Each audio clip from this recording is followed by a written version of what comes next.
ആ, പിന്നെ ഇത് കിട്ടും. വസന്ത എന്ന് പറഞ്ഞാൽ മാർച്ച് ഏപ്രിൽ മാസം. ഗ്രീഷ്മം എന്ന് പറയുന്നത് നമ്മുടെ സമ്മറാണ്. ശരത് എന്ന് പറയുന്നത് ഡിസംബർ ജനുവരി ഫെബ്രുവരി ആ മാസങ്ങൾ ശരത്കാലമാണ്. അപ്പോൾ എന്ത് സംഭവിച്ചു? വസന്ത ഋതുവിനെ നെയ്യാക്കി, ഗ്രീഷ്മ ഋതുവിനെ വിറകാക്കി. അത് സ്വാഭാവികമാണ്. സമ്മർ ഉഷ്ണകാലത്ത് പിന്നെ വൃക്ഷങ്ങൾ ഉണ്ടായിരുന്നെങ്കിൽ അത് ഉണങ്ങുമായിരുന്നു, അപ്പൊ വിറക് കിട്ടും. അപ്പൊ അതിന് പകരം വിറകില്ലാത്തതുകൊണ്ട് ഗ്രീഷ്മ ഋതുവിനെ വിറകാക്കി. പിന്നെ ശരത്കാലത്ത് ധാന്യങ്ങളൊക്കെ ധാരാളം വിളയും. ആ ധാന്യങ്ങൾ ഇല്ലാതിരുന്നതുകൊണ്ട് ഉണ്ടാകാത്തതുകൊണ്ട് ഈ ധാന്യങ്ങൾക്ക് വേണ്ടി ശരത്കാലത്തെ എടുത്തു. അപ്പോൾ എന്തൊക്കെ ചെയ്തു? വസന്ത ഋതുവിനെ നെയ്യാക്കി, ഗ്രീഷ്മ ഋതുവിനെ വിറകാക്കി, ശരത് ഋതുവിനെ ധാന്യമാക്കി എന്നാണ് ഇവിടെ പറഞ്ഞിരിക്കുന്നത്. ദേവായജ്ഞം അതന്വത വസന്തോ അസ്യ സീതാജ്യം ഗ്രീഷ്മ. ഈ ഗ്രീഷ്മ എന്ന് വെച്ചാൽ ഗ്രീഷ്മകാലം, ഗ്രീഷ്മ ഋതു, ഗ്രീഷ്മ യിത്മ എന്ന് പറഞ്ഞാൽ വിറക്, ശരത് ഹവി, ശരത് ഹവി എന്ന് പറഞ്ഞാൽ ഹവിസ് എന്നർത്ഥം. വസന്തകാലത്ത് എന്താ സംഭവിക്കുന്നത്? ഒരുപാട് പുഷ്പങ്ങൾ ഉണ്ടാകും വസന്തകാലത്ത്. വേനൽക്കാലത്താണെങ്കിൽ ധാരാളം വിറക് ലഭിക്കും, തണുപ്പ് കാലത്താണെങ്കിൽ ധാന്യങ്ങൾ ധാരാളം. അതുകൊണ്ടാണ് ഈ 3 ഋതുക്കളെ ഇവിടെ പ്രത്യേകിച്ച് പറഞ്ഞിരിക്കുന്നത്. എന്ന് പറഞ്ഞാൽ നമുക്ക് ആദ്യം മനസ്സിലാക്കേണ്ട വേറൊന്നുമില്ല. നെയ്യായിട്ട് വസന്ത ഋതുവിനെ ഉപയോഗിച്ചു, വിറകായിട്ട് ഗ്രീഷ്മ ഋതുവിനെ ഉപയോഗിച്ചു, ഹവിസായിട്ട് ശരത്കാലത്തെ ഉപയോഗിച്ചു. ഇതാണ് പറഞ്ഞിരിക്കുന്നത്. എന്താ അതിന്റെ ഒരു സിമ്പിൾ ആയിട്ടുള്ള അർത്ഥം പറഞ്ഞാൽ എന്താണ് ഇത് ഉദ്ദേശിക്കുന്നത്? പുരുഷൻ സർവ്വതുമായതിനാൽ, പുരുഷനാണ് സർവ്വതും, പുരുഷനിൽ നിന്ന് വേറിട്ട് യാതൊന്നുമില്ല. ആരാ പുരുഷൻ? നമ്മൾ ആദ്യം പറഞ്ഞു, വിരാട് പുരുഷന്റെ മുമ്പുള്ള പുരുഷൻ. ആ പുരുഷൻ, യജ്ഞദ്രവ്യങ്ങളെല്ലാം പുരുഷന്റെ ദ്രവ്യങ്ങളാണ്. പ്രകൃതിയിൽ നടക്കുന്ന യജ്ഞമാണ് ഇവിടെ പറഞ്ഞിരിക്കുന്നത്. പ്രകൃതിയിൽ നടക്കുന്ന മാനസിക യജ്ഞമാണ് ഇപ്പൊ ഇവിടെ പറഞ്ഞിരിക്കുന്നത്. അപ്പോ നമ്മളൊരു കാര്യം മനസ്സിലാക്കണം. ഭൂമിയിൽ ജീവജാലങ്ങൾ നിലനിൽക്കണമെന്നുണ്ടെങ്കിൽ, ഭൂമിയിൽ ജീവജാലങ്ങൾ നിലനിൽക്കണമെങ്കിൽ കാലാവസ്ഥാ വ്യതിയാനം വേണം. ആ കാലാവസ്ഥാ വ്യതിയാനം ഇല്ലെങ്കിൽ ഒരു ജീവിക്ക് നിലനിൽക്കാൻ പറ്റത്തില്ല. ആ വ്യതിയാനം വളരെ ആവശ്യമാണ്. അതുകൊണ്ടാണ് വസന്തം, ഗ്രീഷ്മം, ശരത് ഇങ്ങനെയുള്ള 6 ഋതുക്കൾ ഉണ്ടെങ്കിൽ ഇവിടെ 3 പ്രത്യേകിച്ച് പറയുന്നുള്ളൂ. സൃഷ്ടിക്ക് മുൻപ് ആദ്യം നമ്മുടെ ജീവജാലങ്ങൾ ഉണ്ടാകുന്നതിന് മുമ്പ് തന്നെ ഉണ്ടായ ഒരു കാര്യമാണ് ഏതാ? കാലാവസ്ഥാ വ്യതിയാനം.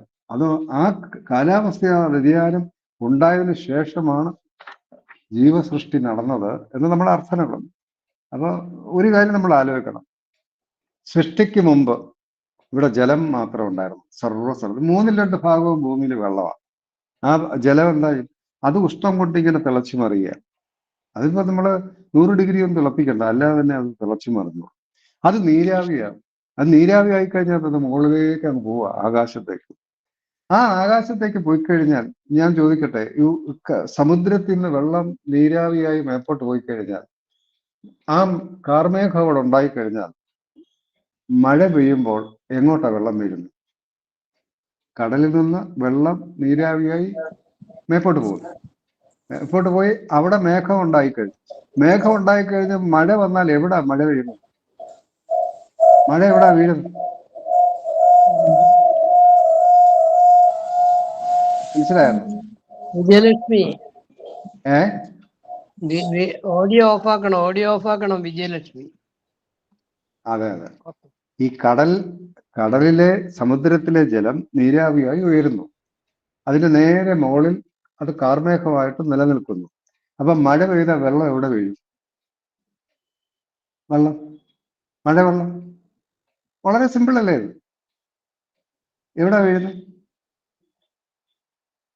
കടലിലെ വെള്ളം നീരാവിയായിട്ട് ഉയർന്ന കാർമേഘം ആ കടലിന്റെ മുകളിൽ നിൽക്കുകയാണ്. മഴ പെയ്ത എവിടെ വീഴും വെള്ളം? ഭൂമിയിലല്ല സാർ, ഭൂമിയിൽ വീഴത്തില്ല, നേരെ കടലിലാ വീഴും. കടലിലെ വെള്ളം ഉയർന്ന് കടലിന്റെ മുകളിൽ നിൽക്കുക. അത് വെള്ളം വീഴണമെങ്കിൽ അവിടെ തന്നെയല്ലേ വീഴേണ്ടത്. പക്ഷേ വെള്ളം വീഴുന്ന ഭൂമിയിൽ എങ്ങനെയാ വീഴുന്നത്?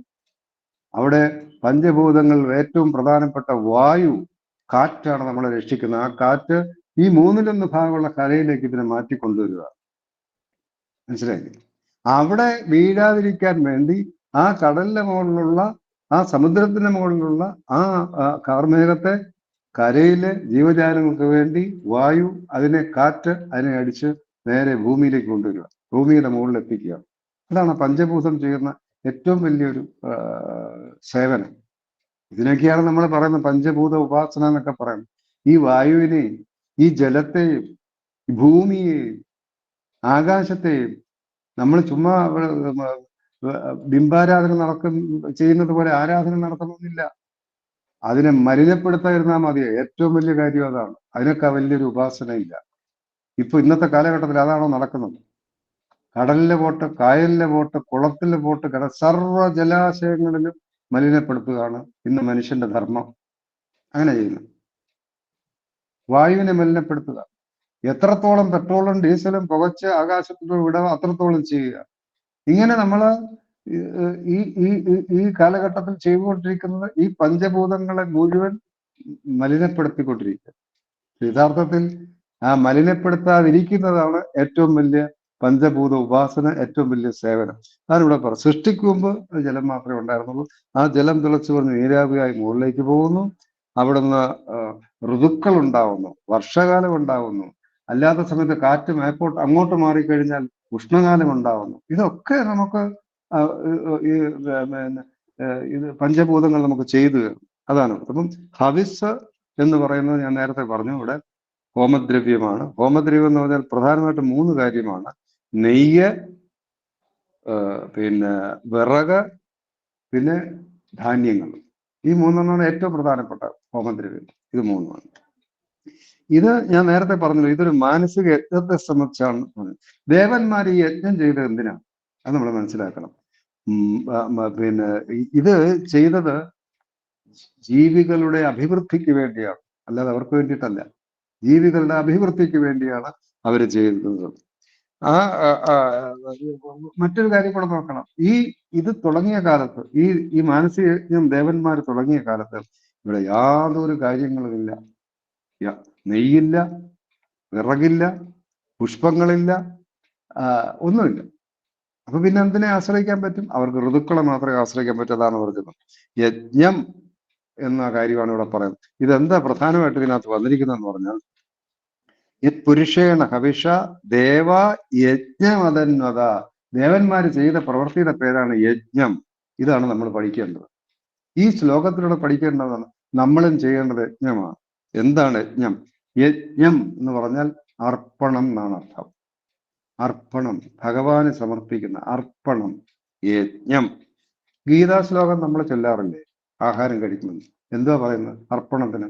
ബ്രഹ്മാർപ്പണം ബ്രഹ്മഹവി ബ്രഹ്മാഗ്നോ ബ്രഹ്മണാഹുതം ബ്രഹ്മേവ തേന ഗന്ധവ്യം ബ്രഹ്മകർമ്മ സമാധിന. എന്തോ സംഭവം? ബ്രഹ്മാർപ്പണം. അത് തിരിച്ചാ ചൊല്ലേണ്ട, അർത്ഥം എടുക്കേണ്ടത്. ബ്രഹ്മാർപ്പണം എന്ന് പറഞ്ഞാൽ അർപ്പണം ബ്രഹ്മ. ഞാൻ അർപ്പിക്കുന്നത് ബ്രഹ്മമാണ്. എന്തുവാ അർപ്പിക്കുന്നത്? കയ്യിൽ ആഹാരം എടുത്ത് ചുണ്ടിലേക്ക് കൊണ്ടുവന്ന് കഴിക്കുക.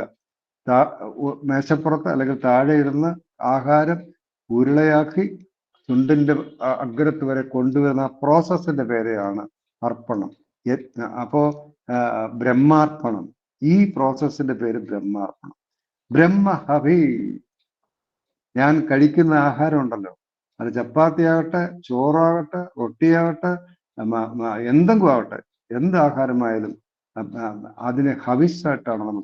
ഹവിസ്, ഹോമത്തിൽ അർപ്പിക്കുന്ന ഹവിസ് പോലെയാണ് നമ്മൾ അതിന്. ബ്രഹ്മാർപ്പണം ബ്രഹ്മഹവി, നമ്മൾ ഉള്ളിലേക്ക് കഴിച്ചത് ഹവിസ്സാണ്.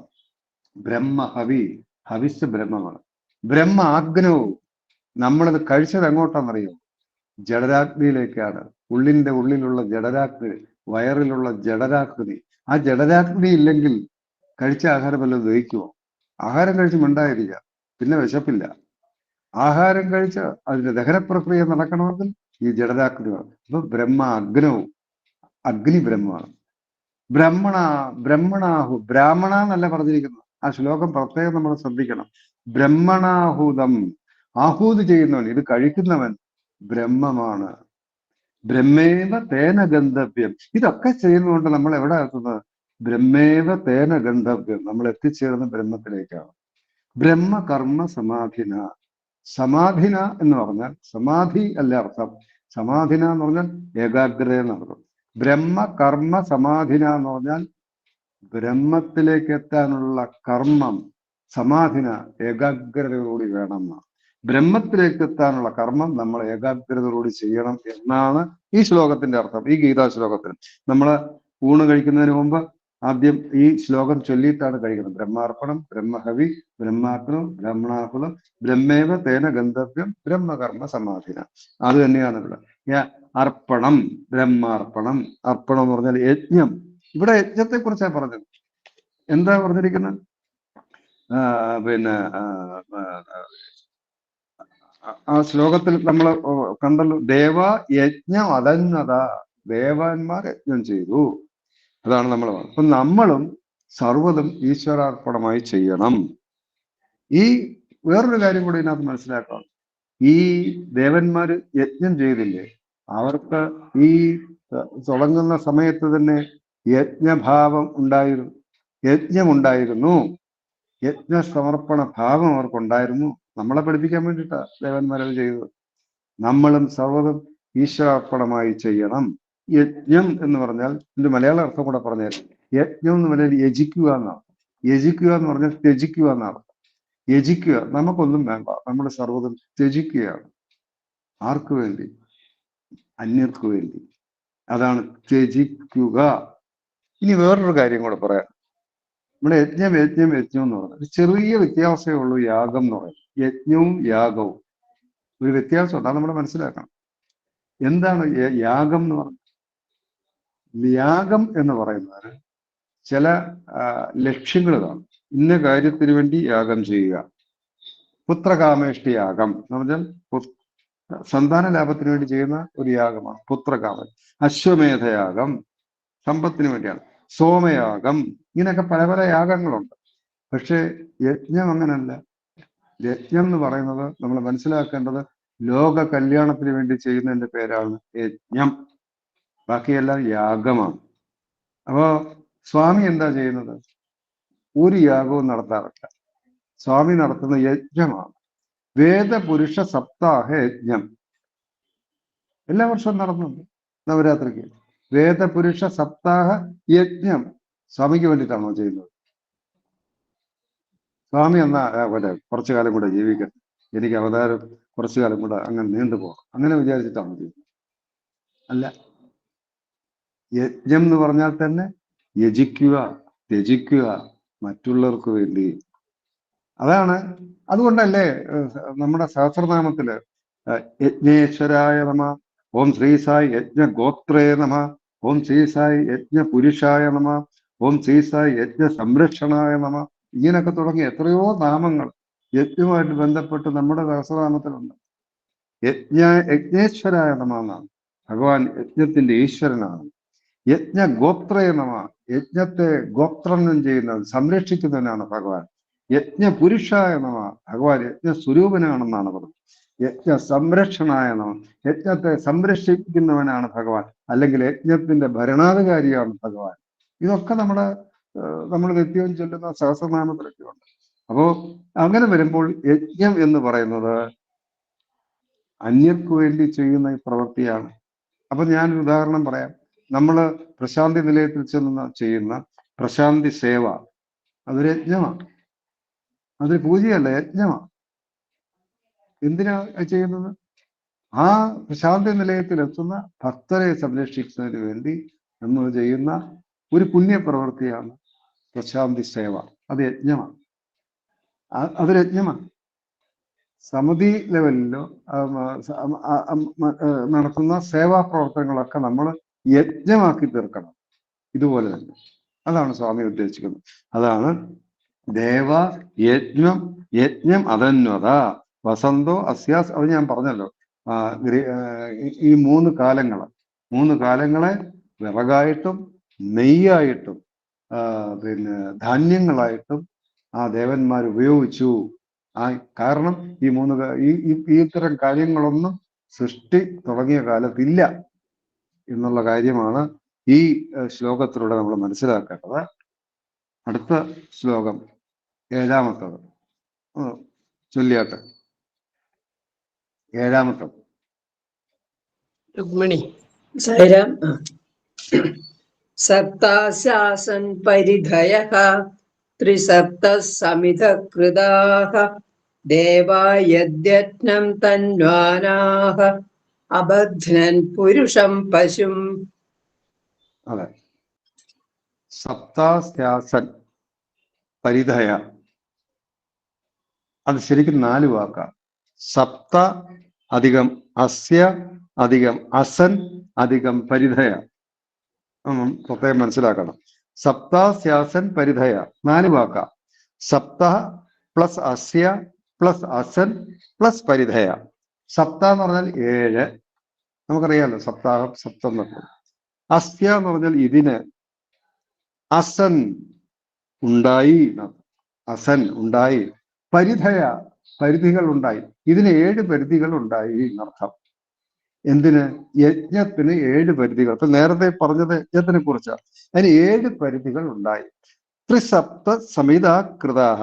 ത്രിസപ്ത എന്ന് പറഞ്ഞാൽ 3 ഗുണം 7, ദാറ്റ് മീൻസ് 21. 3 ഗുണം 7 ത്രിസപ്ത.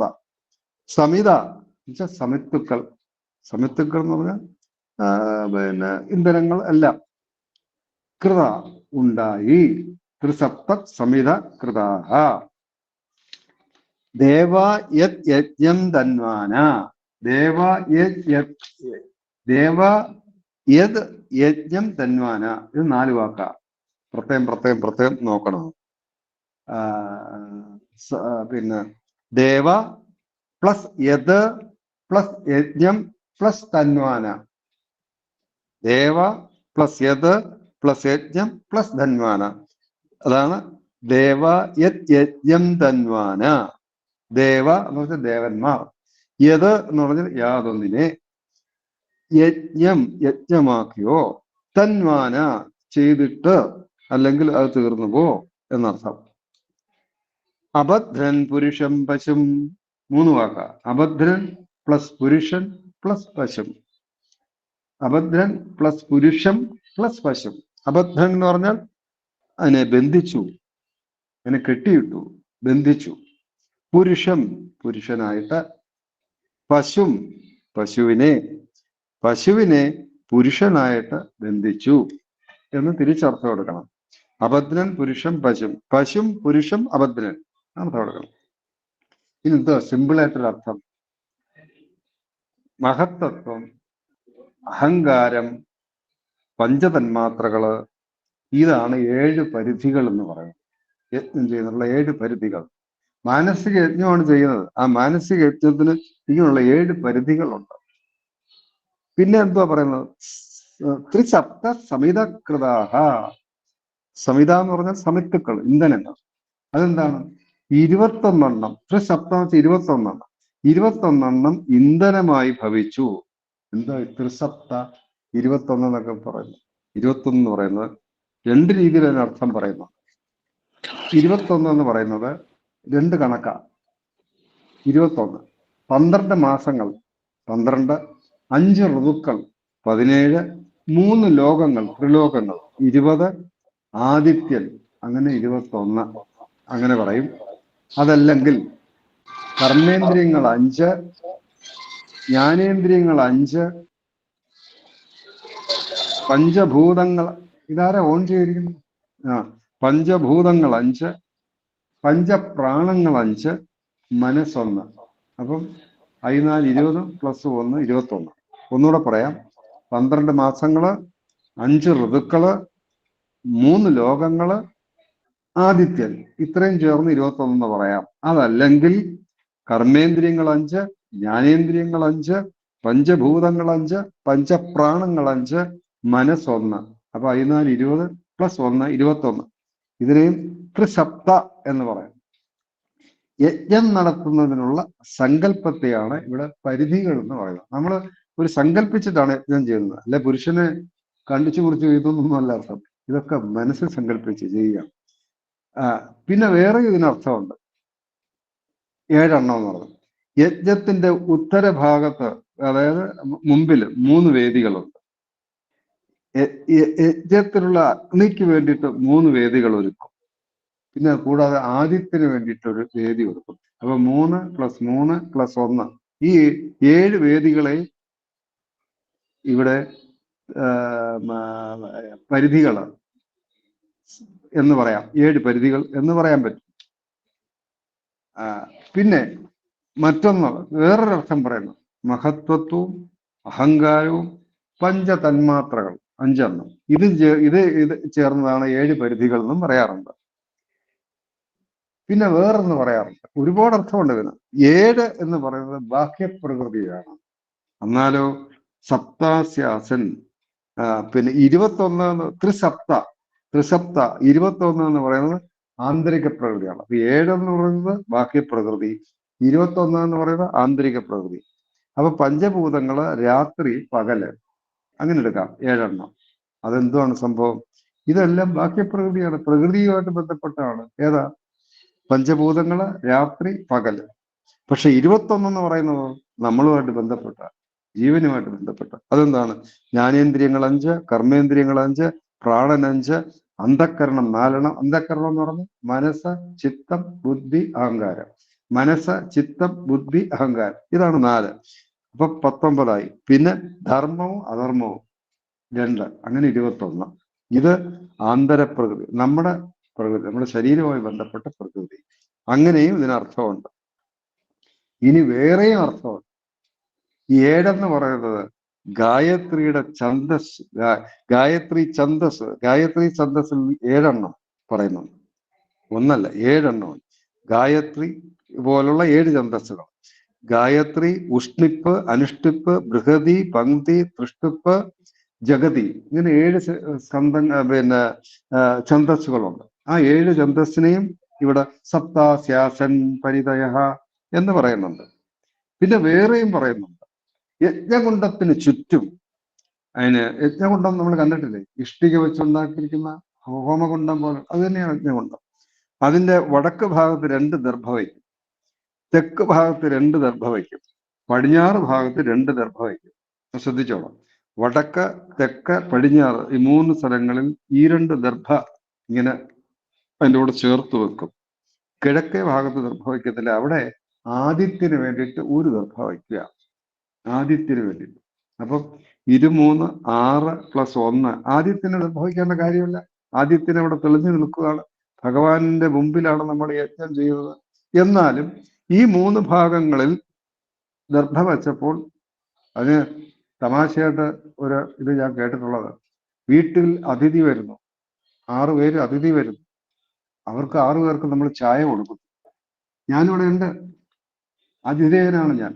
എന്നാൽ അവർ 6 പേര് ചായ കൊടുക്കുമ്പോൾ 1 ചായ എനിക്ക് കുടിക്കട്ടെ, ഞാനും കൂടെ കുടിക്കാം, അത് അവർക്കും ഒരു സന്തോഷമാവും എന്ന് പറഞ്ഞ് നമ്മൾ കുടിക്കും എന്ന് പറഞ്ഞതുപോലെ, ഈ 3 ദിക്കിലും ദർഭ വെച്ചു കഴിഞ്ഞപ്പോൾ ആദിത്യൻ അവിടെ ഉജ്ജ്വലിച്ച് നിൽക്കുന്നെങ്കിലും, ആദിത്യൻ നമ്മുടെ ആതിഥേയനാണെങ്കിലും ആദിത്യനും വേണ്ടിയിട്ട് 1 ദർഭ അവിടെ വയ്ക്കുന്നു. അങ്ങനെയുള്ള 7 എണ്ണം എന്നും ഇതിനും അർത്ഥമുണ്ട്. അപ്പൊ ഇതിപ്പം 7 എന്ന് പറയുമ്പോൾ അങ്ങനെ പലതരത്തിലുള്ള അർത്ഥങ്ങൾ നോക്കാം. ഒന്ന്, മാനസിക യജ്ഞത്തിലുള്ള 7 പരിധികൾ ഞാൻ ആദ്യം പറഞ്ഞായിരുന്നു എന്താണ്.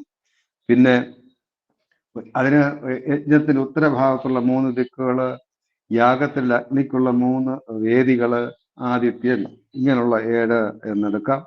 പിന്നെ ത്രിസപ്ത എന്ന് പറഞ്ഞ 21 എന്നുള്ളതിന് 12 മാസങ്ങൾ, 5 ഋതുക്കൾ, 3 ലോകങ്ങൾ, പിന്നെ ആദിത്യൻ, അങ്ങനെ 21 എടുക്കാം. കർമ്മേന്ദ്രിയങ്ങൾ, ജ്ഞാനേന്ദ്രിയങ്ങൾ, പഞ്ചഭൂതങ്ങൾ, പഞ്ചപ്രാണങ്ങൾ, മനസ്സ്, അങ്ങനെ 21 എടുക്കാം. അങ്ങനെയൊക്കെ കണ്ടു. പിന്നെ ബാഹ്യപ്രകൃതിയായിട്ടും ആന്തരപ്രകൃതി, അതാണ് ഞാൻ പറഞ്ഞ പഞ്ചഭൂതങ്ങളും രാത്രിയും പകലും, അത് 7 എണ്ണമായിട്ട് എടുക്കാം. ഗായത്രി ഉൾപ്പെടെയുള്ള 7 ഛന്ദസ്സുകൾ, അതിനെയും സപ്താസ്യാസൻ എന്ന് പറഞ്ഞെടുക്കാം. ഇങ്ങനെ പല രീതിയിൽ ഇതിന് ഈ സപ്താസ്യാസന് അർത്ഥം പറയുന്നുണ്ട്.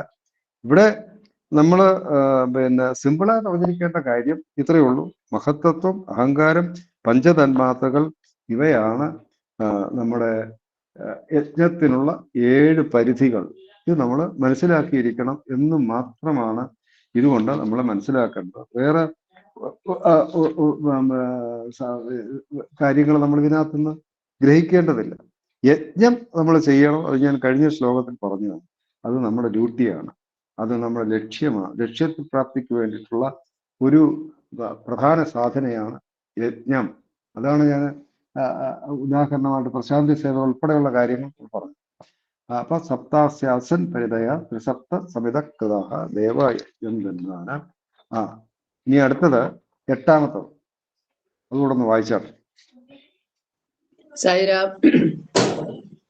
സയജ്ഞം ബർഹിഷി പ്രൗച്ഛന്ന പുരുഷം ജാതമഗ്രതഃ തേന ദേവ അയജന്ത സാധ്യാ ഋഷയശ്ചയേ. കറക്റ്റാണ്. ഞാൻ ആദ്യം തുടങ്ങിയ ദിവസം തന്നെ പറഞ്ഞു, നമ്മൾ വായിക്കുമ്പോഴുള്ള അതിന്റെ ഉച്ചാരണം വളരെ വളരെ പ്രധാനമാണ്. ഉച്ചാരണം താഴ്ന്നുപോയാൽ, ശ്രുതി താഴ്ന്നുപോയാൽ അർത്ഥം വേറെയാവും, ഉയർന്നു പോയാൽ വേറെയാവും. അതിനൊരു ഉദാഹരണമുണ്ട്. ഈ അജ എന്ന് പറഞ്ഞൊരു വാക്കുണ്ട്. അജ എന്ന് പറഞ്ഞാൽ നമുക്കറിയാം, അജം എന്ന് പറഞ്ഞാൽ ആടെന്ന അർത്ഥം. നമ്മള് സാധാരണ ശ്രുതിയിലാണ് അജം എന്ന് പറഞ്ഞാൽ ആടെന്ന അർത്ഥം. അജ എന്ന് നമ്മള് ഉയർന്ന സ്വരത്തിലാണ് പറയുന്നതെന്നുണ്ടെങ്കിൽ അതിന്റെ അർത്ഥം ഈശ്വരൻ എന്നാണ്. ആടെവിടെ കിടക്കുന്നു, ഈശ്വരൻ എവിടെ കിടക്കും. ഉച്ചാരണത്തിൽ വരുന്ന മാറ്റം. അവ എന്തെല്ലാം വ്യത്യാസങ്ങൾ വരുന്നു നോക്കുക അർത്ഥതലത്തിൽ, ഉച്ചാരണത്തിൽ പോലും. പിന്നെ വേണമല്ലോ ബാക്കി കാര്യങ്ങൾ. ഇരിക്കട്ടെ. തം യജ്ഞം ബർഹിഷി പ്രൗച്ഛന്ന് പുരുഷം ജാതമഗ്രതഃ തേന ദേവ അയജന്ത സാധ്യ ഋഷയശ്ചയേ. അഗ്രത ജാതം എന്ന് പറഞ്ഞാൽ ആദ്യമുണ്ടായ, തം എന്ന് പറഞ്ഞാൽ യജ്ഞം എന്ന് പറഞ്ഞാൽ യജ്ഞപശു, ബർഹിഷി യാഗം ചെയ്തു, പുരുഷനെ യാഗം ചെയ്തു, പ്രൗഷൻ എന്ന് പറഞ്ഞാൽ പ്രോഷണം ചെയ്തു. പ്രോഷണം ചെയ്തെന്ന് പറഞ്ഞാൽ വെള്ളം ഇങ്ങനെ തളിക്കുക. നമ്മളൊരു പൂജക്കൊക്കെ കണ്ടിട്ടില്ലേ, ഒരു പൂ അവിടെ കൊണ്ടുവച്ചു, അല്ലെങ്കിൽ ഒരു നിവേദ്യം കൊണ്ടുവച്ചു, നമ്മൾ എന്തെങ്കിലും ആ പൂജയ്ക്ക് കൊണ്ട് സമർപ്പിച്ചാൽ ആ തിരുമേനി വെള്ളം എടുത്തിട്ട് ഇങ്ങനെ ചുറ്റും ഒന്ന് തളിക്കും. അതിന്റെ പേരാണ് പ്രോക്ഷണം എന്ന് പറയുന്നത്. പ്രൗക്ഷൻ വെള്ളം തളിക്കുക. തേന അതിനെ കൊണ്ട്, ദേവന്മാരും പുരുഷനും, സാധ്യന്മാരും, ഋഷിമാരും അയജന്ത യാഗം ചെയ്തു. ഇതാണ് പറയുന്നത്. അപ്പൊ ആരൊക്കെയാണ് യാഗം ചെയ്തത്? ദേവന്മാർ, സാധ്യന്മാർ, ഋഷിമാർ, 3 കൂട്ടരാണ് യാഗം ചെയ്തത്. ദേവന്മാർ, സാധ്യന്മാർ, ഋഷികൾ. ദേവന്മാര് നമുക്കറിയാം. സാധ്യന്മാരെന്ന് പറഞ്ഞാൽ ശരിക്കും പ്രജാപതികളാണ്. ഋഷിമാര്. അയജന്ത അവര് യാഗം ചെയ്തു. സാധ്യ എന്ന് പറഞ്ഞാൽ ഒരു 12 ദേവഗണങ്ങളുടെ സമൂഹത്തെയും സാധ്യ എന്ന് പറയും. ഇരിക്കട്ടെ. അപ്പൊ ഇവിടെ എന്താ പറഞ്ഞിരിക്കുന്നത്? തം യജ്ഞം ബർഹിഷി പ്രൗഷന്ന് പുരുഷം ജാതം അഗ്രത തേന ദേവ അയജന്ത സാധ്യ ഋഷയശ്ചയേ. ദേവ, സാധ്യ, ഋഷയ 3 കൂട്ടരാണ് യജ്ഞം ചെയ്തത്. എന്താ ചെയ്തത്? ഇതിന്റെ സിമ്പിൾ ആയിട്ടുള്ളത്, പുരുഷനെ പശുവായി സങ്കല്പിച്ച് എല്ലാവരും യജ്ഞം ചെയ്തു എന്നതിനോട് സിമ്പിൾ അർത്ഥമാണ്. എന്താ അതിന്റെ ആന്തരിക അർത്ഥം? മനസ്സാകുന്ന പുരുഷനെ പശുവായി ബന്ധിപ്പിച്ചു. മനസ്സാകുന്ന പുരുഷനെ നമ്മൾ പശുവാക്കി. പ്രോഷണം ചെയ്തു എന്ന് പറഞ്ഞാൽ എന്താ? മനസ്സിനെ പ്രോഷണം ചെയ്തു വെച്ചാൽ മനസ്സിനെ വെള്ളം തളിച്ച് ശുദ്ധമാക്കി എന്നാണ്. ജലം കൊണ്ടല്ലേ ഉപയോഗിച്ചത്. ആ ജലം എന്താ? ജലം എന്ന് പറയുന്ന ആധ്യാത്മിക ചിന്തയുടെ പേരാണ് ജലം. നമ്മൾ ഇപ്പോ പ്രോഷണം ചെയ്തുകൊണ്ടിരിക്കുക. സത്സംഗം എന്ന് പറഞ്ഞാൽ അതൊരു ജലമാണ്. അത് പ്രോഷണം ചെയ്തുകൊണ്ടിരിക്കുക, നമ്മുടെ മനസ്സ് ശുദ്ധമാക്കിക്കൊണ്ടിരിക്കുകയാണ്. ഇതൊരു വലിയ യജ്ഞമാണ്. യജ്ഞം ഞാൻ നേരത്തെ പറഞ്ഞു ത്യാഗമാണ്. പുരുഷം ജാതമഗ്രത, അത് തിരിച്ചാണ് അർത്ഥം കൊടുക്കേണ്ടത്. അഗ്രത ജാത പുരുഷം, പുരുഷം ജാതം അഗ്രത, അഗ്രത ജാത പുരുഷം. അപ്പോ പുരുഷൻ ആദ്യം ഉണ്ടായി, പുരുഷം ജാത അഗ്രത, ആദ്യം ജനിച്ചത് പുരുഷൻ, ഉണ്ടായത് പുരുഷൻ. ആദ്യ പുരുഷൻ എന്ന് പറഞ്ഞാൽ യഥാർത്ഥത്തിൽ ജനിക്കാത്തവനാണ്. ആ പുരുഷനിൽ നിന്നും ജനിച്ച പുരുഷനാണ് വിരാട് പുരുഷൻ. ആ വിരാട് പുരുഷനിൽ നിന്നാണ് ഈ സ്ഥൂല ശരീരമൊക്കെ ഉണ്ട്. നമ്മുടെ ശരീരം മാത്രമല്ല, ലോകത്തുള്ളവരുടെ മുഴുവൻ ശരീരം സ്ഥൂല ശരീരം. ആ സ്ഥൂല ശരീരം എന്ന് പറഞ്ഞാൽ ചൈതന്യമാണ്. ആ ചൈതന്യമാണ് നമ്മൾ ലോകം എന്ന് പറയുന്നത്. സർവ ആളുകളുടെയും സ്ഥൂല ശരീരം, അതിനെയാണ് ഇവിടെ ലോകം എന്ന് പറയുന്നത്. അപ്പൊ ആരൊക്കെ യജ്ഞം ചെയ്യുന്ന പറയുന്നത്? ദേവന്മാര്, സാധ്യന്മാർ, ഋഷിമാർ, ഈ 3 കൂട്ടരാണ് യജ്ഞം. യജ്ഞം ചെയ്യുന്നതിന് എന്തൊക്കെ വേണം? നമ്മൾ സാധാരണ ഒന്ന് ചിന്തിച്ചു നോക്കുക. യജ്ഞം ചെയ്യുന്നതിന് യജമാനൻ വേണം, പുരോഹിതൻ വേണം, യജ്ഞദ്രവ്യങ്ങൾ വേണം, യജ്ഞത്തിന് വേണ്ട ദേശം വേണം. യജമാനൻ വേണം, പുരോഹിതൻ വേണം, ദ്രവ്യം വേണം, ദേശം വേണം. ഇവിടെ ഇതെല്ലാം പുരുഷനെയാക്കി, സർവ്വതും പുരുഷൻ. കർമ്മം ചെയ്യുകയും ഫലം അനുഭവിക്കുകയും ചെയ്യുന്ന ജീവനെ അല്ലെങ്കിൽ ജീവാത്മാവിനെ പരമാത്മാവിൽ ലയിപ്പിച്ചു എന്നാണ് ഈ യജ്ഞത്തിന്റെ അർത്ഥം. വളരെ പ്രധാനപ്പെട്ട കാര്യമാണ്. കർമ്മം ചെയ്യുകയും ഫലം അനുഭവിക്കുകയും ചെയ്യുന്ന ജീവൻ, ആ ജീവനാണ് ജീവാത്മാവ്. ആ ജീവാത്മാവിനെ പരമാത്മാവിൽ ലയിപ്പിച്ചു. അതാണ് യജ്ഞം കൊണ്ട് നടത്തിയത്. ആരാ? ഈ 3 കൂട്ടർ, ദേവന്മാരും സാധ്യന്മാരും ഋഷിമാരും. നമ്മളെ പഠിപ്പിക്കുക. അവര് ചെയ്തത് അവർക്ക് അനുഭവിക്കാൻ വേണ്ടിയല്ല, നമ്മളെ പഠിപ്പിക്കുകയാണ്. പുരുഷൻ യജ്ഞമൃഗമായി മാറിയത്, പുരുഷൻ യജ്ഞമൃഗമായി മാറി. എന്നിട്ട് ആ മൃഗത്തിനെ എന്ത് ചെയ്തു? യജ്ഞം ചെയ്യുന്നതിനൊക്കെയുള്ള, യാഗം ചെയ്യുന്നതിനൊക്കെ മൃഗത്തിനെ കെട്ടിയിടുക.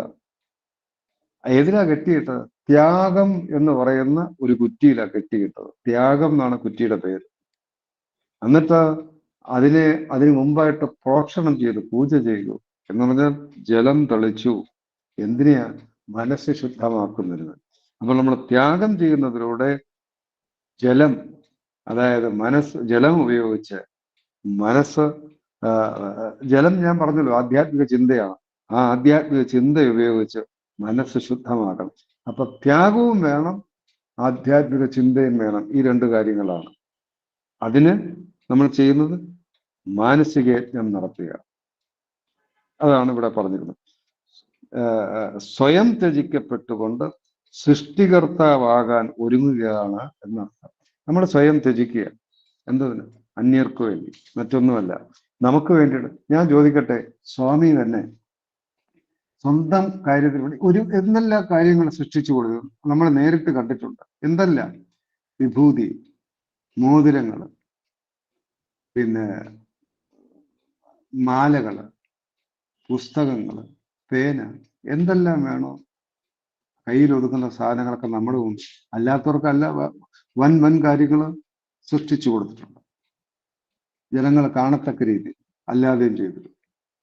ഒരൊറ്റ കാര്യം ചിന്തിച്ചാൽ മതി. ഏതെങ്കിലും ഒരു സൃഷ്ടി സ്വാമിക്ക് വേണ്ടി ചെയ്തിട്ടുണ്ടോ? നല്ല മഴ പെയ്തപ്പോ അവിടുന്ന് കുല്ലുന്ന കാലിലേക്ക് വരികയാണ്. മഴ നനയാതിരിക്കാൻ ഒന്ന് കൈ ചലിപ്പിച്ചാൽ ഭഗവാന് ഒരു കുട സൃഷ്ടിക്കാൻ ബുദ്ധിമുട്ടൊന്നുമില്ല. അങ്ങനെ സൃഷ്ടിക്കാറുണ്ടോ? ഇല്ലെങ്കിൽ സ്വാമി ഒരു ദിവ്യ പ്രഭാഷണം നടന്നുകൊണ്ടിരിക്കുമ്പോൾ കണ്ടമാനം ദാഹിക്കുന്നു. അപ്പൊ സ്വാമി വിചാരിക്കുന്നു, ഇച്ചിരി വെള്ളം സൃഷ്ടിക്കാം, അത് എനിക്ക് കുടിക്കാമല്ലോ. എനിക്ക് വേണ്ടി എന്തെങ്കിലും ചെയ്തിട്ടുണ്ടോ?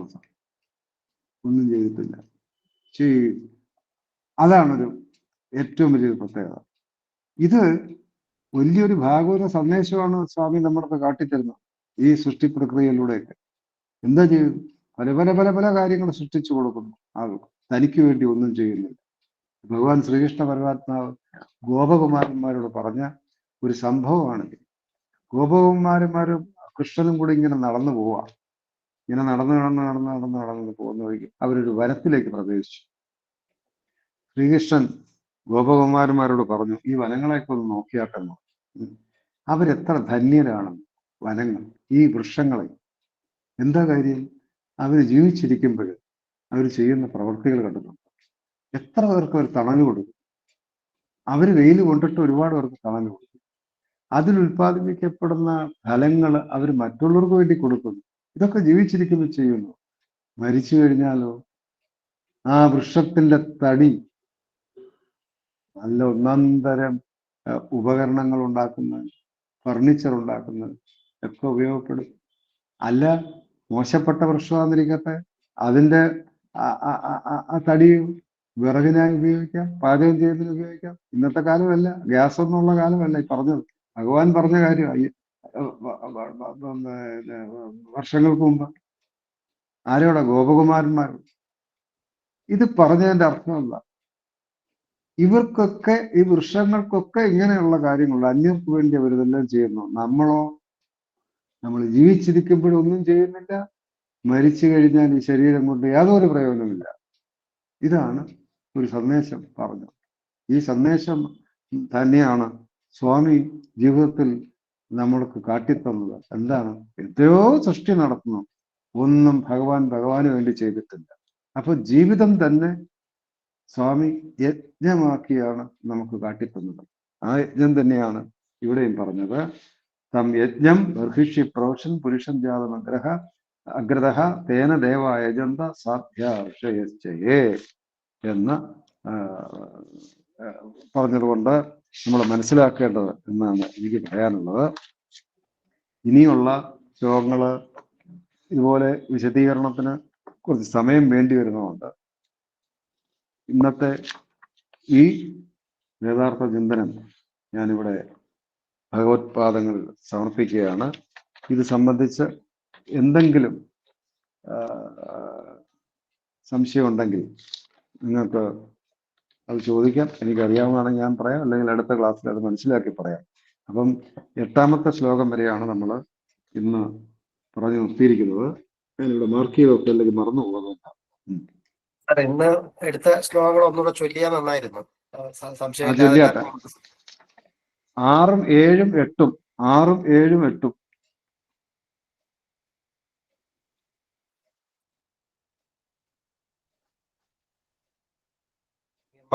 ചെയ്താൽ നന്നായിരുന്നു. എടുത്ത പോർഷൻ അങ്ങ് ഒന്ന് 3 ശ്ലോകം ചൊല്ലിയാട്ടെ. 6ഉം 7ഉം 8ഉം. നേരത്തെ ആരാ ചൊല്ലിയത്? സൈര ഞാനാണ് ചൊല്ലിയത്. ചൊല്ലട്ടെ. ഓ. യത് പുരുഷേണ ഹവിഷാ ദേവായജ്ഞമതന്വത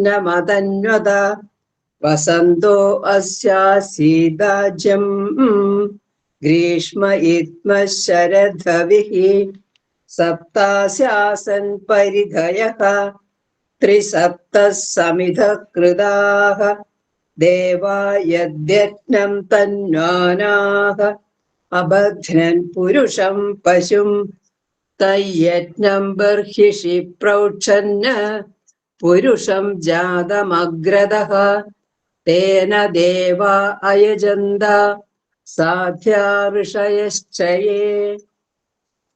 സായിറാം.